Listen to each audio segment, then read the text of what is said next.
உதகை ராஜ்பவனில் பல்கலைக்கழக துணைவேந்தர் மாநாடு இன்று நடைபெறுவதையொட்டி அதற்கு எதிர்ப்பு தெரிவிக்கும் விதமாக திராவிட தமிழர் கட்சியினர் சாலையில் அமர்ந்து கண்டன முழக்கங்களை எழுப்பிய நிலையில் அவர்கள் குண்டுக்கட்டாக கைது செய்யப்பட்டிருக்கிறார்கள். அந்த காட்சிகளையும் பார்த்து வருகிறோம். விவரங்களோடு இணைகிறார் நமது செய்தியாளர் நந்தகுமார் விவரங்களை வழங்கலாம்.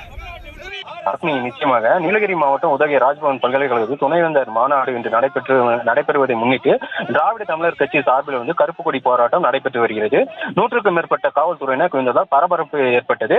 மேலும் ஆளுநர் ரவியை கண்டித்து சாலையில் அமர்ந்து கோஷங்களை எழுப்பியும் பின்பு காவல்துறையினர் குண்டுக்கட்டையாக இழுத்து சென்றனர். பின்பு தனியார் வாகனத்தில் மூலம் அழைத்து சென்று தனியார் மண்டபத்தை அடைத்தனர். இதனால் அப்பகுதியில் பெரும் பரபரப்பு ஏற்பட்டது. ஆஸ்மி,